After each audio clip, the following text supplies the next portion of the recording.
మా ప్రీతం నాయకులు వైఎస్ జగన్మోహన్ గారి పిలుపు మేరకు రాష్ట్రంలో మొత్తంలో కోటి సంతకాల సేకరణ జరిగింది.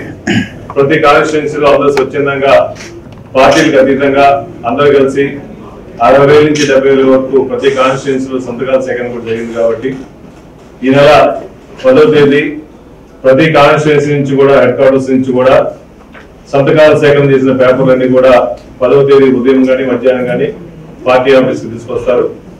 దాని తర్వాత పార్టీ ఆఫీస్ నుంచి కూడా అన్ని నియోజకవర్గాల వచ్చిన 5 లక్షల సంతకాల సేకరణ పేపర్లు ప్రకాశం జిల్లా హెడ్ క్వార్టర్లో ఒంగోలులో మినీ స్టేడియం నుంచి బయలుదేరి ఉదయం 10:30కి మినీ స్టేడియం నుంచి బయలుదేరి మన కలెక్టర్ ఆఫీస్ రాజశేఖర్ గారి విగ్రహం దగ్గర వరకు ర్యాలీగా వెళ్ళేసి సుమారుగా 10,000 మందితో ర్యాలీగా వెళ్ళేసి రాజశేఖర్ గారికి పూలగుచ్చం ఇచ్చిన తర్వాత ఈ ప్రోగ్రాం ముగించి ర్యాలీ స్టార్ట్ చేస్తాం. కాబట్టి ఈ ప్రోగ్రామ్ కి అందరూ స్వచ్ఛందంగా వచ్చి ఈ చేసే ప్రోగ్రాం కూడా పేద ప్రజల కోసం ఉపయోగపడేది.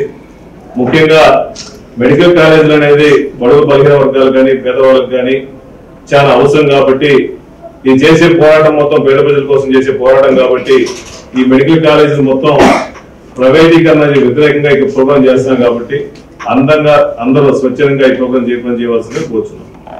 అందరికీ నమస్కారం. ఒంగోలులో వైసీపీ మోత మోగించనుందని కూడా తెలియజేసుకోవచ్చు. దీనికి సంబంధించినటువంటి వివరాలను ప్రకాశం జిల్లా వైసీపీ అధ్యక్షులు బూచేపల్లి శివప్రసాద్ రెడ్డి, ఎమ్మెల్యే తాటిపర్తి చంద్రశేఖర్, ఒంగోలు సమన్వయకర్త చుండూరు రవిబాబు తదితరులు పాల్గొని జిల్లాలో ఉన్న వివిధ నియోజకవర్గాల ఇన్ఛార్జీలు పాల్గొని ఈ కార్యక్రమం గురించి కూడా వివరించడం జరిగింది. దాదాపుగా ఇప్పటికే ఈ కోటి సంతకాలు అనేది వైసీపీ అధిష్టానం ప్రతి కాన్స్టిట్యున్సీలో 50,000 సంతకాలు కూడా చేయించి వాటిని తీసుకొచ్చి మరి గవర్నర్కి సబ్మిట్ చేసే కార్యక్రమం. అయితే మరి ప్రకాశం జిల్లా ఓ అడుగు ముందుకు వేయడం జరిగింది. 50 నుంచి 80,000 వరకు ప్రతి కాన్స్టిట్యున్సీలో కూడా ప్రజల వద్ద నుంచి ప్రజల్లోకి వెళ్ళి ప్రతి గ్రామంలో, ప్రతి వార్డులో, ప్రతి డివిజన్లో కూడా వారు తిరిగి ఈ కోటి సంతకాల సేకరణ, ఈ పీపీపీ విధానం వల్ల, ఈ మెడికల్ కాలేజీల ప్రైవేటీకరణ వల్ల జరిగేటువంటి ఇబ్బందులు తదితర అంశాలను ప్రజల్లోకి గాఢంగా తీసుకెళ్లి ప్రజల్లో విశ్వాసం చూరగొన్నారని కూడా మనం తెలియజేసుకోవచ్చు. ఒంగోలు మినీ స్టేడియం వద్ద నుంచి కలెక్టరేట్ వద్ద ఉన్నటువంటి రాజశేఖర రెడ్డి విగ్రహం వరకు నిర్వహించేలా చర్యలు తీసుకోవటం జరిగింది. భారీగా 10,000 మందితోటి వైసీపీ కథం దొక్కేలా కార్యక్రమం నిర్వహించడం జరిగింది. ప్రతి నియోజకవర్గం నుంచి ఉవ్వెత్తున ఎగిసిపడేటువంటి కార్యకర్తలను ఒంగోలుకు తీసుకొచ్చి ఈ పత్రాలను ఊరేగింపుగా కూడా ర్యాలీగా తీసుకెళ్లి కార్యక్రమానికి శ్రీకారం చుట్టడం జరిగిందని కూడా వారు తెలియజేయడం జరిగింది. ఇది ఒంగోలు కాన్స్టిట్యున్సీతో పాటు ప్రకాశం జిల్లాలో ఉన్నటువంటి వైసీపీకి కొంత బలం చేకూర్చే అంశంగా కూడా చెప్తా ఉన్నారు. ఎందుకంటే ఈ కోటి సంతకాల సేకరణ ద్వారా ప్రజల్లోకి వైసీపీ 2024లో ఓటమి చెందిన తర్వాత కేవలం 11 చోట్ల మాత్రమే వైసీపీ గెలవటం జరిగింది. అప్పటి నుంచి జరిగిన పరిస్థితుల దృష్ట్యా వైసీపీ సైలెంట్ మోడ్లోకి వెళ్ళింది. క్యాడర్ జారిపోతుందని కూడా గొగ్గోలు పెట్టిన సందర్భాలు మనం చూస్తా ఉన్నాం. ఎక్కడా కూడా వైసీపీ క్యాడర్ జారిపోకుండా గ్రామాల్లో కొంత ఇప్పుడు అందుబాటులో ఉన్నటువంటి కార్యకర్తలతోటి కమిటీలు వేసుకొని వైసీపీ ఇంకా దూకుడుగా కూడా ముందుకు వెళ్తుందనే దానికి నిదర్శనమే ఈ కోటి సంతకాల సేకరణ. పీపీపీ విధానంతో మరి ఈ మెడికల్ కాలేజీలను ప్రైవేట్ వ్యక్తుల్లో గనక కట్టబెడితే రాబోయే రోజుల్లో మెడికల్ కాలేజీలు ప్రైవేట్ వ్యక్తుల్లో గనక వెళితే అవి మరి అందని ద్రాక్షలాగా మిగతా మరి విద్యార్థులకు ప్రత్యేకించి కూడా మెడికల్ విద్య అందని ద్రాక్షలాగా ఏపీలో జరుగుతుందనే దాన్ని ప్రజల్లోకి తీసుకెళ్లడంలో వైసీపీ సక్సెస్ అయిందని కూడా తెలియజేసుకోవచ్చు. ఒక కాన్స్టిట్యున్సీలో 50,000 సంతకాలు సేకరించడం అంటే అది ఆషామాషి వ్యవహారం కాదు.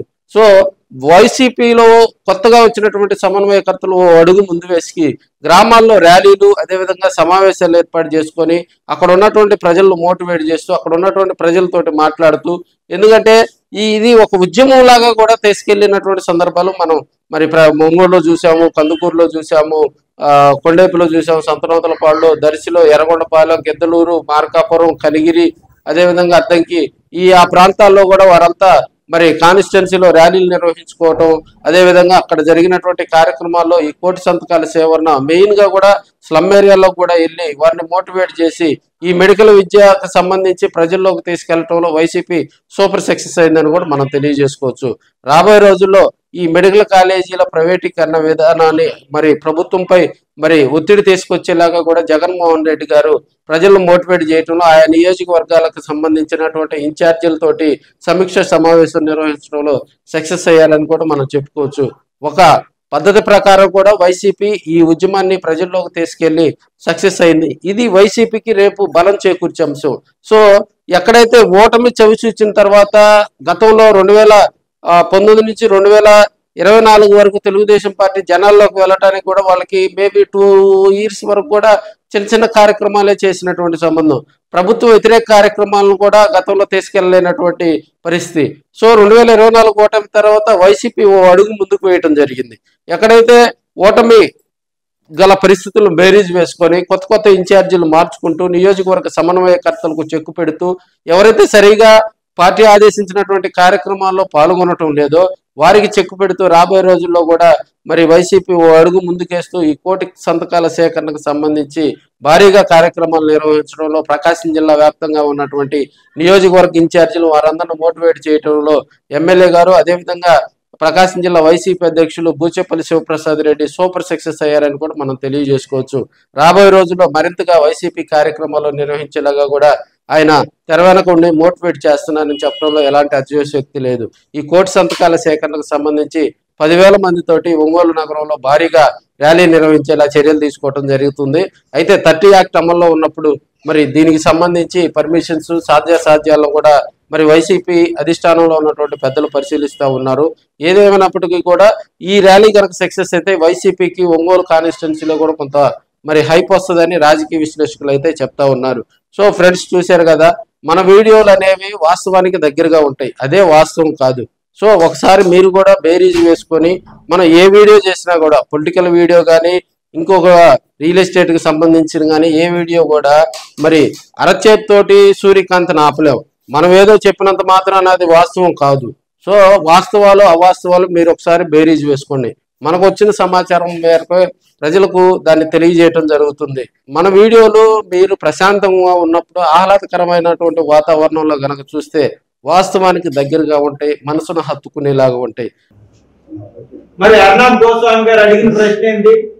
ఏ కెపాసిటీ మీద లోకేష్ దీన్ని పర్యవేక్షిస్తాడు అని సమాధానం ఉందా? సమాధానం ఉందా?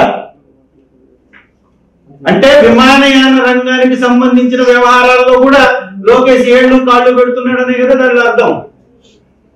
ఇక్కడ ఎవరిని మంత్రి పదవుల్ని సరిగా నిర్వహించనివ్వక అక్కడ సెంట్రల్ లో సరిగా నిర్వహించక ఈ గతికి తీసుకొచ్చేసి ఈ రాష్ట్రంలో అన్ని వ్యవస్థలు కూలిపోవడానికి కారణమని లోకేష్ గారే కారణమని చెప్పడానికి వారి వ్యాఖ్యలే ఉదాహరణగా తీసుకోవచ్చు. ఇక్కడ రాష్ట్రంలో మంత్రులను పనులు చేయనట్లే కేంద్రంలో ఉన్నటువంటి మంత్రుల విషయాల్లో కూడా తలదూరుస్తున్నాడని వాడు చెప్పకనే చెప్పారు. ఇది వాళ్ళకి సిగ్గుచేటు. ఆ పార్టీ యొక్క పరువుతో పాటు ఈ రాష్ట్ర పరువును కూడా వాళ్ళు దిగదార్చారు.